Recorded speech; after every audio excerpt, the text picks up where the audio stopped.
Student welcome to education tutorial channel.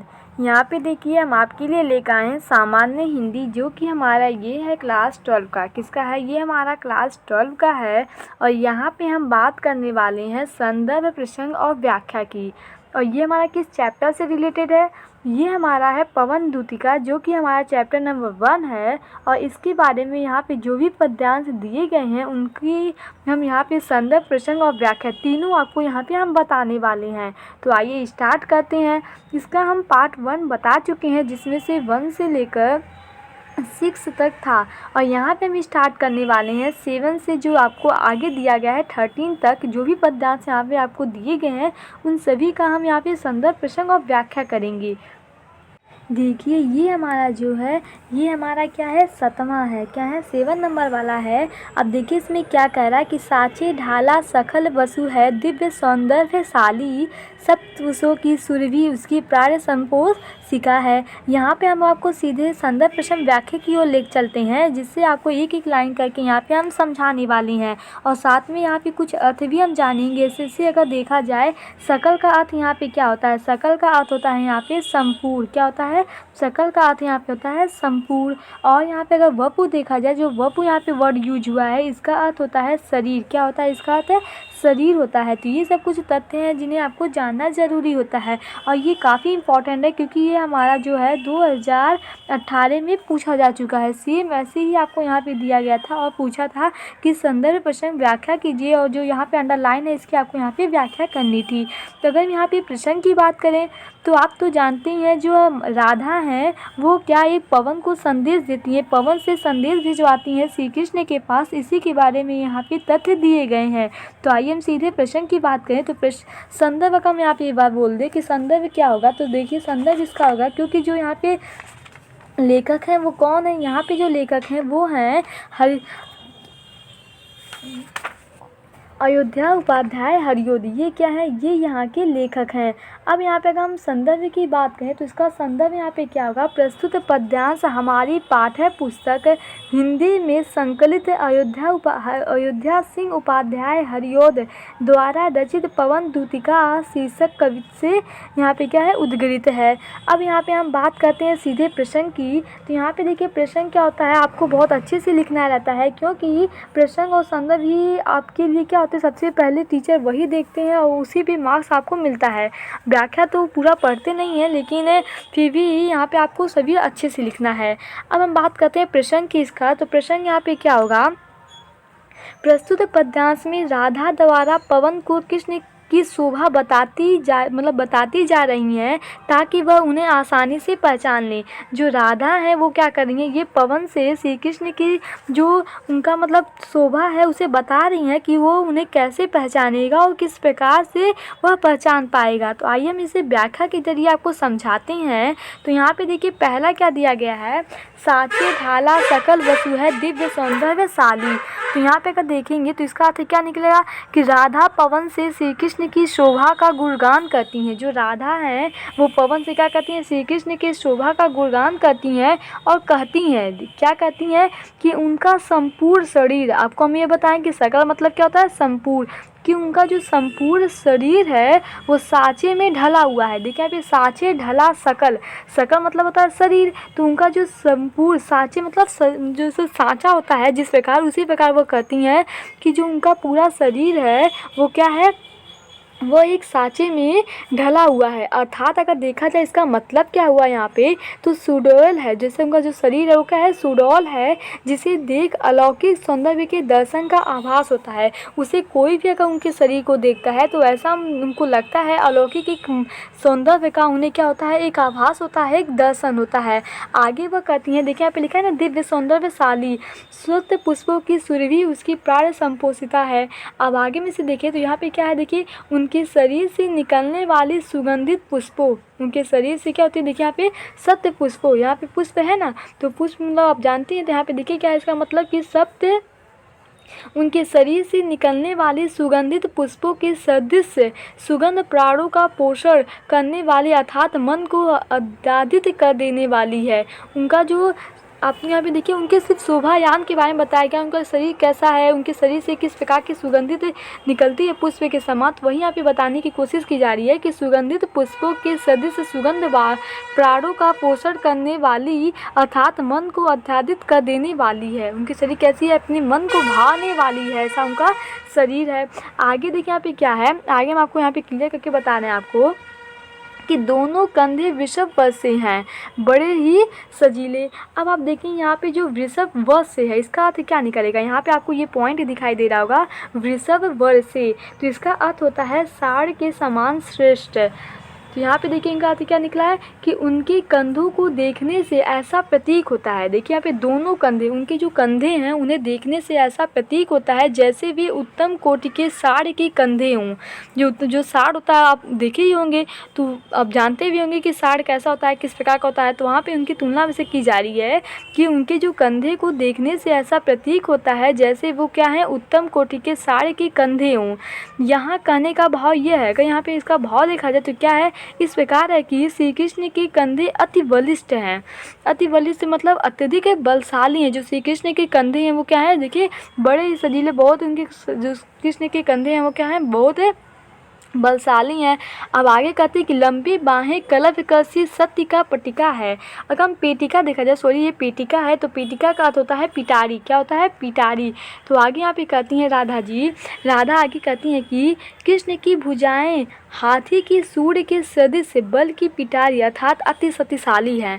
जो पिटारी है यहाँ पे पिटारी, जो पेटिका दिया गया है इसका अर्थ होता है पिटारी, और पिटारी का मतलब निकाला जाए तो यहाँ पे होता है अति शक्तिशाली, बहुत शक्तिशाली। तो यहाँ पे देखिए कहती हैं कि लंबी बाहें जो उनकी भुजाएं हैं, कलप कसी शक्ति का।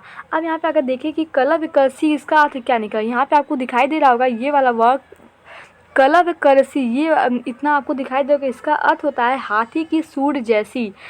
क्या होता है इसका, हाथी की सूंड जैसी। तो उनके जो मतलब भुजाएं हैं हाथी की सूंड के सदृश बल की पिटारी अर्थात अत्यधिक शक्तिशाली हैं। अब देखिए आगे कहते हैं कि राजाओं सा सिर, आगे से हम यहाँ पे देखिए क्लियर कर बता रहे हैं कि राजाओं सा सिर पर लसा दिव्य आपीड़ होगा। अब यहाँ पे देखिए आपीड़ का तो क्या होगा, क्योंकि यहाँ पे कई वर्ड हैं जो आपको समझ में नहीं आएंगे कि इसके अर्थ क्या निकलते हैं। तो सबसे पहले आपको यहाँ पे मीनिंग इसका जानना जरूरी है। तो आपीड़ का अगर देखिए तो आपीड़ का क्या होता है, मुकुट होता है। क्या होता है, मुकुट होता है। और जो यहाँ पे लसा वर्ड है इसका क्या होता है, ये होता है शोभित। तो यहाँ पे अगर देखा जाए तो वो बोलती हैं कि उनके मस्तक पर राजाओं के समान, राजाओं का सिर, यहाँ पर दिखाई दे ना, राजाओं का सिर मतलब जो जैसे राजा का सिर आप देखते होंगे, अगर ये राजा का सिर है तो इसके ऊपर क्या होता है, जैसे मुकुट जो होता है वो लगा रहता है। तो वही कहती हैं कि उनके मस्तक पर राजाओं के समान अपूर्व सौंदर्य से युक्त मुकुट विराजमान होगा।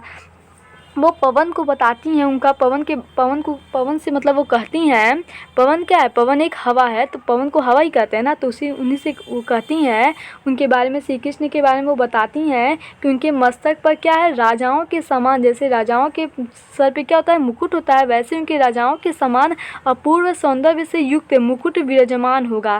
क्या होगा, यहाँ पे देखिए मुकुट विराजमान होगा। अब देखिए आगे कहती हैं शोभा होगी उभय श्रुति में स्वर्ण की कुंडलियों की। आगे वो कहती हैं, यहाँ पे देखिए ये बहुत इंपॉर्टेंट है, क्योंकि यहाँ पे आपको जानना है, यही आपसे यहाँ से पूछा गया है इसका अर्थ लिखने के लिए। यहाँ पे हम आपको जो भी बताए हैं ये व्याख्या आपका यहाँ पे नहीं पूछा गया है, ये जो हम यहाँ पे अंडरलाइन किया गया है इसकी व्याख्या आपको यहाँ पे करने के लिए कहा गया है। तो हम यहाँ पे टोटल आपको इसलिए बता रहे हैं क्योंकि अगर बाई चांस ये आपके पेपर में यहाँ ये वाला ना देकर ये ऐसे अंडरलाइन कर दे तो आप इसकी भी व्याख्या कर सके, इसलिए। तो यहाँ पे देखिए क्या है, शोभा होगी उभय श्रुति में सूर्य की कुंडलों की। आगे का देखा जाए यहाँ पे तो इसका अर्थ क्या निकलेगा, उनके दोनों कान, जो उनके कान है, कुंडल आप तो जानते ही हैं, तो वही यहाँ पे कह रहे हैं कि उनके दोनों कान मनोहरक स्वर्ण कुंडलों से सुशोभित होंगे। उनके जो दोनों कान हैं देखिए, शोभा होंगी उभय श्रुति है ना, लिखा है यहाँ पे, शोभा होंगी उभय श्रुति में स्वर्ण के कुंडलों, स्वर्ण मतलब सोना के जो कुंडल होते हैं, तो वही कहने कि उनके दोनों कान मनोहर स्वर्ण कुंडलों से सुशोभित होंगे। वे अपनी दोनों भुजाओं में रत्न जड़ित बाजूबंद, जो बाजूबंद आप जानती होंगे, बाजूबंद ये हाथों में ऐसे पहना जाता है, नाना रत्नानी, मतलब नाना मतलब क्या, तो यहाँ पे नाना वो आपके नाना नहीं है, यहाँ पे इसका अर्थ निकलेगा अनेक। क्या होगा, अनेक, मतलब अनेक प्रकार की उनकी क्या है भुजाएं, वो जिसे उनके जो हाथ हैं उनमें क्या है, सोने से वो भरे पहने हुए, जैसे वे अपनी दोनों भुजाओं में रत्न जड़ित बाजूबंद जो होता है वो धारण किए होंगे। शंख जैसी सुंदर और सुडौल दिखने वाली उनकी गर्दन में, यहाँ पे देखिए मोती माला लसित उनका कंबुसा कंठ होगा। जो उनका गर्दन है, जो कंठ है वहाँ पे नीचे वाला, वो वही बता रही हैं कि उनकी गर्दन में मोतियों की माला होगी। उनकी गर्दन में क्या होगी? मोतियों की माला होगी। तो ये आपको यहाँ पे यहाँ पे आपको अगर देखा जाए तो सीधे बात ये है कि वो श्री कृष्ण के बारे में बताती हैं पवन से, और उनके जो भी मतलब जैसे भी उनका शरीर है, सौंदर्य है, इन सभी के बारे में यहाँ पे बताया गया है।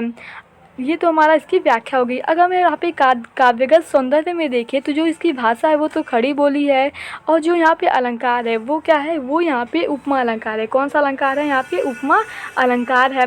और गुण क्या है? प्रसाद है। अब यहाँ पे हम अगला पद्यांश लेते हैं।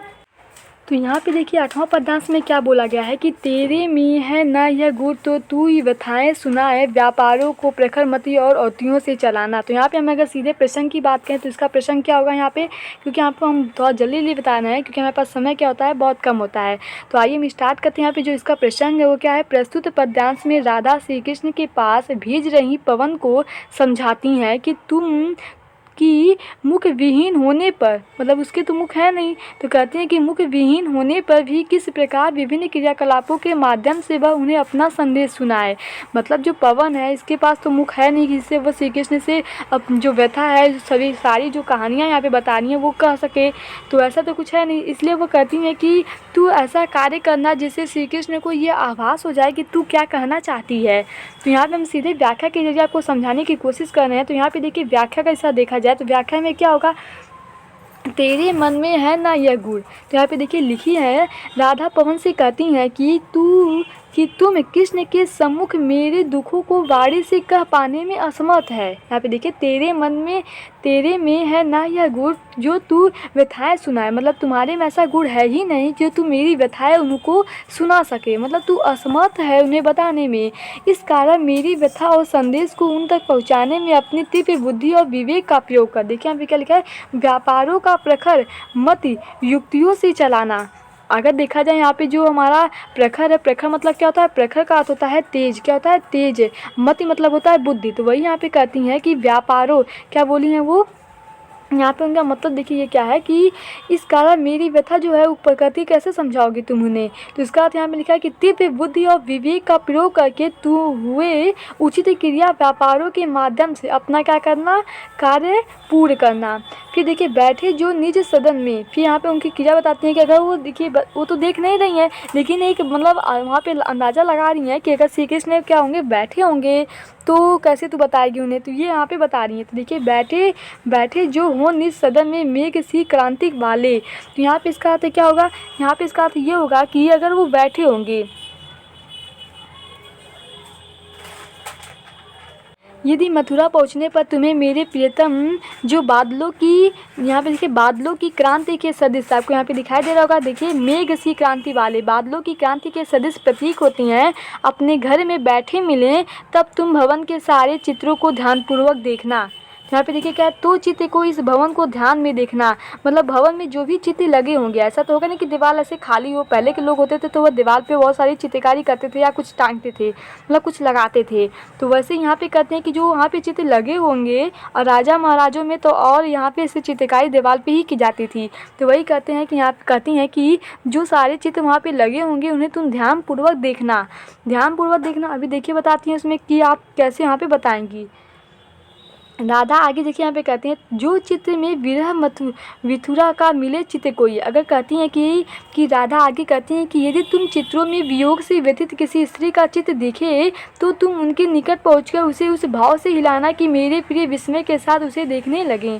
देखिए जो जाए चके निकट उसके भाव से जो हिलाना, प्यारे हो चकित जिससे चित्र की ओर देखे। मतलब जो चित्र होगा, जैसे कोई दुखी का चित्र होगा, तुझे जाके तुम ऐसे करके हिला देना। इससे क्या होगा कि जो श्री कृष्ण है वो देखेंगे, उनका ध्यान अगर उस पर जाएगा चित्र पे तो सोचेगी क्यों हिल रहा है, उसका मतलब वो निकालेंगे। तो यहाँ पे वो क्या करेंगे, वही यहाँ पे कह रही हैं कि अगर तुम्हें ऐसा कोई चित्र दिखे तो उसे क्या करना, जाके हिला देना कि मेरे प्रियतम के विस्मय के साथ उसे देखने लगें, ये चकित होकर उसे देखने लगे।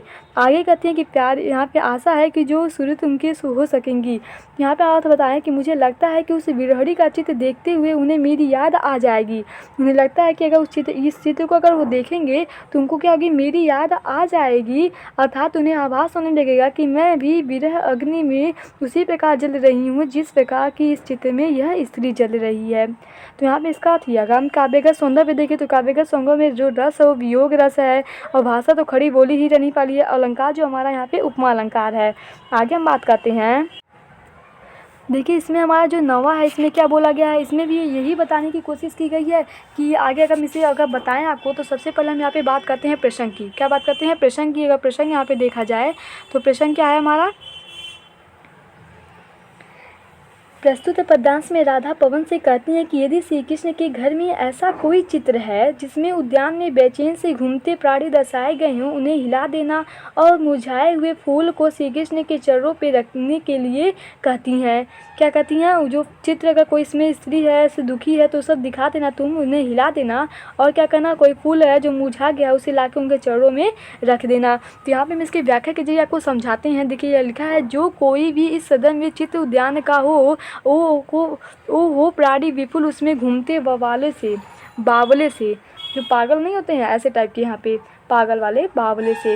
यहाँ पे अगर इसकी देखिए इसकी व्याख्या यहाँ पे क्या होगी कि राधा पवन से कहती है कि यदि तुम्हें कृष्ण के घर में ऐसा कोई चित्र दिखे, देखिए जो कोई इस सदन में चित्र, सदन मतलब जो उनका घर है, तो कहती हैं कि अगर श्री कृष्ण के घर में तुम्हें ऐसा कोई चित्र दिखे जहाँ पे क्या हो, जहाँ पे जिसमें अनेक जीव जंतु बगीचे में पागलों की तरह घूम रहे हैं, जो जीव जंतु हैं वो क्या है, बगीचे में पागलों की तरह घूम रहे हैं। तो आगे कहती हैं, जो जाके सन्निकट उसके ओ हिला के उसे भी देवात्मा को सुरति ब्रज के व्याकुलों की करना की तरह घूम रहे हैं, तो उसके निकट जाकर तुम उसे भी हिला देना ताकि कृष्ण को उसे देख विरह में व्याकुल ब्रजवासियों की याद आ जाए।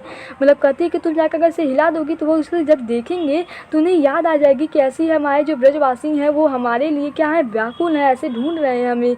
यदि कृष्ण के घर में तुम्हें कोई सुंदर सा फूल मुरझा हुआ दिखाई दे, यहाँ पे देखिए कोई प्यारा कुसुम, अब देखिए यहाँ पे प्यारा भी बोला गया है, फिर लास्ट में बोला कि मुरझा गया है। यहाँ पे देखिए ये कुछ भी कर सकता है, पद्यांश है। यदि कृष्ण के घर में तुम्हें कोई अगर सुंदर या सा फूल मुरझाया हुआ दिख जाए तो तुम क्या करोगी, तुम उसे क्या करना, उड़ा कर उनके चरणों पास ले जाना और डाल देना, ताकि उन्हें यह आभास हो जाए कि कुमलाए हुए फूल की उदास कोई बालिका व्याकुल होकर उनके चरण चूमना चाहती है। ऐसी कोई बालिका है जो व्याकुल है और उनके चरण क्या करना चाहती है, चूमना चाहती है। अगर यहाँ पे हम बात करें कि वो काव्यगत सौंदर्य है तो भाषा हमारी क्या है, भाषा खड़ी बोली है, गुण प्रसाद है, अलंकार उपमा है। अब हम अगला पद्यांश देखते हैं। ये पद्यांश ज़्यादा इंपॉर्टेंट नहीं है, जो हम आपको पहले बताए हैं वो काफ़ी इंपॉर्टेंट थे, तो इन्हें बस हम एक बार आपको पढ़ के समझा दे रहे हैं जिससे आपको इसका अर्थ समझ में आ जाए। तो यहाँ पे अगर हम प्रसंग की बात करें तो प्रसंग में क्या है, प्रस्तुत पद्यांश में राधा पवन को कृष्ण के समक्ष अपना संदेश भेजने के लिए बांसों और कमल के खिले हुए फूलों को माध्यम बनाने हुए की सीख दे रही हैं, कि मतलब वो कुछ किस प्रकार से उन्हें आभास कराएगी मेरे प्रति, तो वो यहाँ पे बताई हैं इसमें। तो आइए हम सीधे यहाँ पे व्याख्या की जरिए आपको बताते हैं। जो प्यारे मंज उपवन या वाटिका में खड़े हो, छिद्रों में जा क्वांटी करना वेरुसा किचकों को। यहाँ पे देखिए राधा पवन से कहती हैं कि यदि तुम्हें कृष्ण किसी उपवन अथवा बगीचे में खड़े नजर आए तो तुम बांसों के छिद्रों से पहुंचकर उन्हें बांसुरी के सदृश बजाना। देखिए जो प्यारे मंज उपवन में या वाटिका में खड़े होंगे, कहीं बगीचे, वाटिका मतलब क्या होता है, बगीचा, बगीचे में अगर खड़े होंगे तो छिद्रों में जाकर, वहाँ पे देखिए क्या कहते हैं कि छिद्रों में जाकर वारित करना वेरुसा किचको। अब यहाँ पे देखिए इसका अर्थ आपको जानना जरूरी है कि वेरु मतलब क्या होता है, वेरु मतलब होता है बांसुरी, क्या होता है, बांसुरी। तो वही यहाँ पे कहते हैं कि राधा पवन से क्या कहती हैं कि यदि तुम्हें कृष्ण जो है उपवन अथवा बगीचे में खड़े नजर आए तो तुम्हें बांसों की छिद्रों में पहुँचकर उन्हें बांसुरी के सदृश बजाना है। जैसे अगर बांसुरी होता है तो बांसुरी में आप जानते होंगे छिद्र होता है, तो जब हम हवा डालते हैं मतलब फूंकते हैं ऐसे, तो यहाँ से वायु निकलती है और टकरा के फिर क्या होती है, बजता है, बहुत अच्छी आवाज़ उसकी आती है। कभी आपने सुना भी होगा, बचपन में आप क्या करते हैं, इसे बनाते भी हैं अपने घर से, खुद बजाते भी होंगे, तो आप जानते होंगे कि बाँसुरी किस प्रकार कैसे बजती है। तो वही यहाँ पे कहती हैं कि बगीचों में अगर खड़े होंगे वो नज़र आए तो तुम बाँसों के छिद्रों में पहुंचकर उन्हें बाँसुरी के सदृश बजाना, ताकि उन्हें उनकी बाँसुरी सुनने के लिए व्याकुल होती जो गोपियाँ हैं की याद आ जाए। जैसे जब श्री कृष्ण बाँसुरी बजाते थे तो वो बहुत इतने अच्छे बाँसुरी बजाते थे कि कोई भी उनके मतलब मुँह में चला जाता था, मतलब उनको अच्छा लगता था वो उनका बाँसुरी जब बजाते थे। तो जो गोपियाँ हैं तो वही बता रही हैं कि जो गोपियाँ हैं वो ऐसे ही व्याकुल हैं उनकी बाँसुरी को सुनने के लिए। फिर आगे देखिए यहाँ पे कहती हैं, जो है वंशी श्रावण रुचि के देख उत्पन्न होती, ला के फूल कमल दन। फिर आगे यहाँ पे देखा जाए, ताकि उन्हें उनकी बाँसुरी सुनने के लिए व्याकुल होती गोपियों की याद आ जाए। फिर यहाँ पे याद आ गया, चलो फिर कहती हैं कि राधा आगे कहती हैं कि मेरे प्रियतम के समझ, देखिए ला के फूल कमल दन को श्याम के सामने, मतलब कहती हैं मेरे प्रियतम जो मेरे श्री कृष्ण हैं उनके समझ ही खिले हुए कमल की पंखुड़ियों को व्याकुल होकर थोड़ा थोड़ा जल में डुबोना, ताकि हे बहन यह देख कृष्ण को इसका आभास हो जाए कि कमल नेत्रों वाली राधा वियोग में व्यथित होकर अपने नेत्रों को आंसुओं की डुबोए रखती है। देखिए यहाँ पे लिखा है थोड़ा थोड़ा, क्या लिखा है यहाँ पे, थोड़ा थोड़ा विपुल जल में व्यग्र होकर डुबाना या देना। ये भगनी मतलब बहन है उनकी, जितना मतलब जो हवा है पवन है उसी को अपना बहन मान रही है, जिससे जो क्या होती है एक लड़की, मतलब ऐसे टाइप को लिया गया है कि बहन उसको संबोधित किया है तो यहाँ पे पवन को। तो देखिए यहाँ पे क्या है कि हे बहन यह देख कृष्ण को इसका आभास हो जाए कि कमल नेत्रों वाली जो राधा है वो वियोग में व्यथित हैं और उनके जो नेत्र हैं हमेशा आंसुओं में से डुबोए रहते हैं, अर्थात दिन रात रोती रहती हैं। उनकी याद में क्या करती हैं, दिन रात रोती हैं। आप सोचिए आप इनके पास कितना टाइम होगा कि दिन रात रो रही होंगी उनकी याद में। तो हम सीधे ये सब पद्यांश है, इसमें सच्चाई पता नहीं है कि नहीं है, लेकिन पढ़ना तो आपको है ही। आगे देखिए यहाँ पे क्या है, तो वही यहाँ पे उनका अर्थ लगाया गया है कि वो सीधे हम आपको बता दे रहे हैं इसका अर्थ क्या निकल रहा है। यहाँ पे इसका अर्थ ये निकल रहा है कि वो पवन से कहती हैं कि अगर तुम्हें जो श्री कृष्ण है वो बगीचे में बैठे होंगे तो क्या करना, वो बगीचे में होंगे तो बाँस तो साइड में होगा ही, मतलब किनारे, तो उसमें तुम घुसना और जो छेद होंगे उसमें प्रवेश करके बाँसुरी बजाना, ऐसे लगे कि कृष्ण को याद आ जाए कि जो गोपियाँ हैं वो उनके बाँसुरी का मतलब व्याकुल है सुनने के लिए। फिर आगे वो कहती हैं कि मतलब उनको मतलब कोई अगर पंखुड़ी तुमको दिखाई दे तो क्या करना, उसे जाके थोड़ा थोड़ा से जल में इस प्रकार भिगोना कि उन्हें ऐसा आभास हो जाए कि जो राधा हैं वो उनके याद में रो रही हैं, मतलब उनके याद में जो उनके नृत्य हैं वो हमेशा आंसुओं से भिगोए रहती हैं, अर्थात दिन रात वो क्या करती हैं, रोती ही रहती हैं। तो यहाँ पे अगर इसका हम काव्यगत सौंदर्य देखें तो काव्यगत सौंदर्य में सबसे बड़ी बात, सब तो सेम ही रहने वाला है, हम आपको पहले ही सब बताए हैं। सिर्फ यहाँ पे जो अलंकार है, अलंकार भी उपमा अलंकार है और अनुप्रास अलंकार है, ये दोनों यहाँ पे अलंकार उपस्थित हुए हैं। तो हम सीधे अगला पद्यांश पे ले चलते हैं। अब देखिए इस पद्यांश में आपको क्या कहा गया है, ये पद्यांश देखिए में लिखा है, धीरे धीरे लाना वहन करके नीप का पुष्प कोई।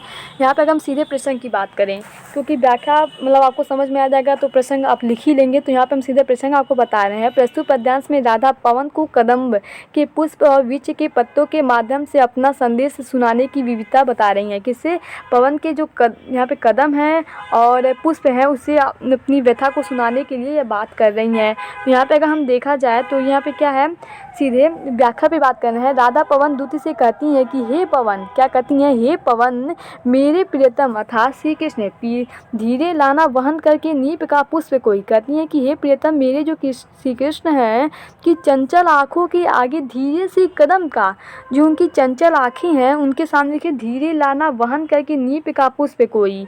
यहाँ पे कहती हैं कि उनके चंचल आँखों के आगे मतलब धीरे से कदम का कोई फूल रख देना, क्या करना, फूल रख देना, जिससे यह प्रकट हो सके कि मैं उनके वियोग में प्रतिदिन इस प्रकार शंकाओं में घिरी रहती हूँ और मिलन की आस में कदम के फूल जैसी पुनः पुनः रोमांचित हो उठती हूँ।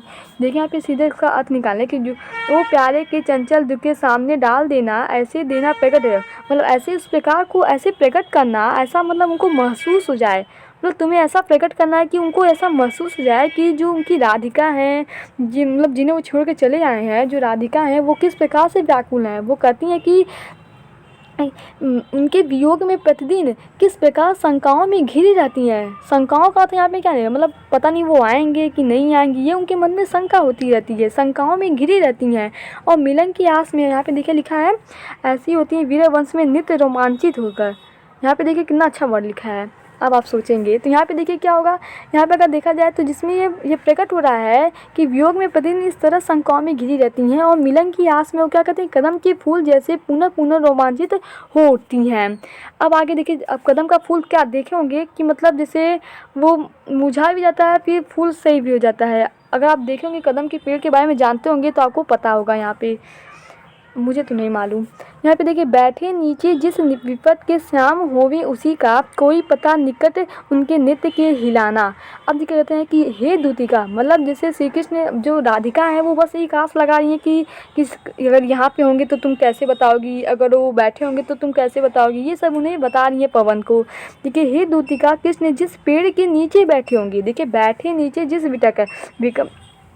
बैठे मतलब जिस पेड़ के वो नीचे क्या होंगे, बैठे होंगे, तुम उसी का पत्ता उनकी आंखों के समक्ष लाकर हिलाना। जो उसका पत्ता होगा उसके निकट देखिए उनके नृत्य के हिलाना, मतलब उनकी आंखों के सामने से लाकर ऐसे हिलाना। पत्ते को चतुराई पूर्वक हिलाकर तुम मेरे प्रियतम को इस बात से अवगत करा देना कि चिंता ने मेरे हृदय पर विजय पाकर मुझे किस प्रकार थका दिया है, अर्थात प्रिय के वियोग में वह प्रत्येक क्षण उन्हीं के विषय में चिंतित हो रही हैं। यहाँ पे देखिए, चिंता विजय चित्त कर क्लांता, क्लांता मतलब थका दिया है, तो हम आपको पहले ही बता चुके हैं इसका अर्थ। तो यहाँ पे सीधे का इसका अर्थ देखा जाए, इसका अर्थ यही निकलता है कि हे दुखिता, कृष्ण जिस पेड़ के नीचे बैठे होंगे उसी का जो पत्ता है उसे क्या करना, जाके तुम हिला देना उनके सामने। मेरे प्रियतम मतलब होंगी जो उन्हें कहती हैं कि पत्ते को चतुराई पूर्वक हिलाकर तुम मेरे प्रियतम को इस बात से अवगत करा देना कि चिंता ने मेरे हृदय पर विजय पाकर क्या किया है, मुझे थका दिया है और मैं वियोग में प्रत्येक क्षण उन्हीं के विषय में चिंतित रहती हूँ। अब यहाँ पे अगर हम बढ़ावा देखा जाए तो 12 वाले क्वेश्चन में जो 12 वाला है इसमें देखिए क्या बोला गया है कि अगर हम सीधे यहाँ पे प्रसंग की बात करें तो इसका प्रसंग ये इस प्रकार निकलेगा कि राधा श्री कृष्ण के पास पवन को दूध के रूप में भेजने से पहले समझा रही हैं कि वह मथुरा की भूमि पर पड़ी हुई मलिन ललिता और पेड़ के पीले पत्ते के माध्यम से उनके प्रिय को उनकी प्रेमिका की स्थिति का भान कैसे कराएगी, मतलब उनको कैसे याद दिलाएगी। ये सभी यहाँ पे इसके प्रसंग है, आपको व्याख्या के समझ में आ जाएगा। तो यहाँ पे अगर हम बात करें एक की व्याख्या करके कि सूखी जाती मलिन ललिता को धरा में पड़ी हो तो पाँवों में निकट उसके श्याम को लाके गिरा देना। राधा पवन से कहती हैं कि यदि मथुरा की भूमि पर, मतलब मथुरा की भूमि पर कोई क्या होगी, कोई मतलब तुम्हें कोई कहीं मुरझाई हुई लाल लता दिखाई दे, कोई लता ऐसी हो जो मुरझा गई हो दिखाई दे, तो उसे कृष्ण के पैरों के पास ले जाके गिरा देना। क्या करना, उनके पैरों के पास ले जाके गिरा देना। देखिए यहाँ पे पाँव के निकट उसी श्याम के ला गिराना, पैरों के पास क्या करना, ला गिरा देना। यूँ सीधे से प्रकट करना प्रीति के वंचिता को। कहती हैं कि ऐसा प्रकट मतलब ऐसा तुम गिराना कि ऐसा उन्हें महसूस हो जाए, उसे कृष्ण के पैरों के पास ले जाकर गिरा देना। इस प्रकार उनके समझ स्पष्ट रूप से यह प्रकट कर देना कि प्रेम विहीन रहकर मैं भी उसी ललिता की तरह मुरझाकर सदा सूखती जा रही हूँ। मतलब ऐसा उन्हें प्रतीक कर देना कि जो राधिका है वो भी क्या कर रही है, ऐसे ही मुरझाते जा रही हैं। फिर यहाँ पे देखिए आगे क्या है, कोई पत्ता नवल तरुका पीत जो हो रहा हो। कहती हैं कि कोई पत्ता नवल तरुका मतलब जैसे कोई नया पत्ता होता है वो मतलब क्या होता है, पीला होता जा रहा है। तो वहीं यहाँ पे बताती हैं कि यदि नए पेड़ के पीले पड़ जा गए पत्ते पर तुम्हारी दृष्टि पड़े, मतलब कोई पत्ता ऐसा हो जो पीला पड़ जा रहा हो, अगर तुम्हारी दृष्टि उस पर पड़ती है, तुम्हें दिखाई देता है, तो तुम सारे प्रियतम की आंखों के आगे उसे धीरे से रख देना। मतलब यहाँ पे देखिए इसका अर्थ बता रहे हैं, यदि नए पेड़ के पीले पड़ गए पत्ते पर तुम्हारी दृष्टि पड़े तो तुम हमारे प्रियतम की आंखों के आगे उसे धीरे से रख देना और उन्हें बताना कि पति से बिछुड़ी हुई स्त्री के समान मैं भी नित्य पीली पड़ती जा रही हूँ। मैं भी क्या होती हूँ, दुख के कारण मैं पीली पड़ती जा रही हूँ। तो यहाँ पे इसका अर्थ निकलेगा। आगे में अगला पद्यांश देखते हैं। ये देखिए ये हमारा 13वां पद्यांश है। इसमें क्या लिखा गया, सबसे पहले हम आपको प्रसंग बताते हैं। इसका प्रसंग क्या होगा, प्रस्तुत पद्यांश में राधा पवन से कहती हैं कि वह कृष्ण के पास जाकर उनके चरणों की धूल ले आए और यदि उसके कुछ भी ना हो सके तो बस उनके पाँव को छूकर ही चली आए। मतलब इतना सारा कहानी बताने के बाद वो लास्ट में क्या कहती हैं, अगर तुमसे कुछ भी नहीं होता है, मतलब जो पवन है उससे अगर तुम्हें कुछ भी नहीं, तुम कुछ भी नहीं कर पा रही हो, तो सिर्फ तुम इतना करना कि उनके पाँव को छूकर चले आना, बस और कुछ मत करना। तो इन्हें इतना सुनाने की क्या ज़रूरत थी। अब देखिए सीधे हम बताते हैं आपको व्याख्या बताते हैं जिससे आपको समझ में आ जाएगा। कृष्ण के वियोग में व्यथित राधा जी क्या है, कृष्ण के वियोग में व्यथित हैं कि जो प्यारे को विदित करके सरे मेरी व्यथाएं, कहती हैं कि पवनदूतिका से कहती हैं कि मेरे द्वारा बताए गए, क्या कहती हैं, मेरे द्वारा बताए गए उपायों को अपना कर तुम कृष्ण के समक्ष मेरी सारी व्यथाएं रखना। देखिए, धीरे धीरे वहन कर पाँव को धूलि लाना। सबसे पहले यहाँ पे इसका अर्थ क्या होगा कि तुम जो भी मैंने आपसे कहा है, मतलब जो भी मैं तुमसे बताया है, तुम जाकर उसे क्या करना, श्री कृष्ण के सामने रखना, मतलब व्यक्त करना, रखना, और आते हुए उनके पैरों की धूल ले आना। और क्या कहती हैं, थोड़ी सी धीरे, देखिए, चरण रज के लात देना तू मुझे, मतलब हमें तू। तो यहाँ पे क्या होगा, इसका थोड़ी सी क्या करना, वहाँ से उनके चरणों से धूल ले आना, क्योंकि उसके बिना मैं अपने दुखी मन को समझा नहीं सकती, क्योंकि उनके बिना मैं उसके दुखी मन को समझा नहीं सकती। फिर देखिए कहती हैं, ये हाय कैसे वो व्यथित चित्त को बोध दे सकूँगी, पूरी होवे ना यदि तुमसे अन्य बातें हमारी। मतलब कहती हैं फिर कि आगे कि राधा कहती हैं कि यदि तुम मेरे द्वारा समझाए गए कार्यों को पूर्ण ना कर सको, ना समझ सको, ना ही कर सको, तो मेरी बस एक विनती है तुमसे, मतलब मान कर तुम उनके कमल रूपी चरणों को प्रेम पूर्वक स्पर्श करके चली आना। क्या करना, छू के, मतलब स्पर्श करके। देखिए यहाँ पे, तू मेरी विनय इतनी मान ले, वो चली जा छू के प्यारे कमल पग को प्यार के साथ है, मतलब तुम प्रेम पूर्वक उनकी जो चरण है उन्हें क्या करना, तुम स्पर्श कर लेना, छू लेना। मैं तुम्हें ही हृदय से लगाकर स्वयं में नव जीवन का संचार करूँगी। देखिए पे, जी जाऊँगी हृदय तल में मैं तुझे लगा के, मतलब उसे गले लगाकर पवन को क्या कहती हैं कि मैं तुम्हें ही हृदय से लगाकर स्वयं में नव जीवन का संचार करूँगी, अर्थात स्वयं को जीवित रख सकूँगी। उसे क्या करेंगे, स्वयं से जीवित वो रख सकेंगी, मतलब उन्हें आभास होगा कि श्री कृष्ण जो है वो अभी हैं पृथ्वी पे, वो तो है ही। तो यहाँ पे बस यही बताया गया इसके बारे में। अगर यहाँ पे काव्यगत सौंदर्य देखा जाए तो क्या है, भाव पक्ष में देखा जाए तो यहाँ पे जो भाव है, रस जो है वियोग रस है, और छंद हमारा क्या है यहाँ पे मतकांता है, शैली क्या है प्रबंध है, भाषा क्या है खरी बोली है, गुण क्या है प्रसाद है, और अलंकार देखा जाए तो अलंकार अनुप्रास अलंकार है, मानवीय करण अलंकार है। तो आई होप आपको जो भी हम यहाँ पे बताए हैं वो समझ में आया होगा व्याख्या। ये जो व्याख्या लास्ट में हम आपको जल्दी जल्दी बताए हैं ये उतना इंपॉर्टेंट नहीं है, लेकिन जो हम शुरुआत में आपको बताए हैं 2-3 ये बहुत इंपॉर्टेंट है, ये हमेशा पूछे भी जाते हैं उससे। तो आप सब इसे ध्यानपूर्वक पढ़िएगा, इसमें कुछ होता नहीं है, मतलब जिससे बस थोड़ा सा आपको अर्थ पता हो आप उसकी व्याख्या कर सकते हो। और प्रसंग की बात होता है तो जो व्याख्या आप समझे रहते हो उसका तमाम सार जो उसका छोटा रूप होता है वो प्रसंग में आप लिखते हैं, क्योंकि प्रसंग बड़ा नहीं होता, बस 2-3 लाइन का होता है जो एकदम उसका निचोड़ होता है। तो thank you watching my this video. अब जो अगला चैप्टर है वो हम आपको नेक्स्ट वीडियो में बताएंगे। तो हमारे एजुकेशन ट्यूटोरियल चैनल को आपको क्या करना होगा, लाइक करना होगा, जिससे आपको क्या होगा, नोटिफिकेशन मिल सके।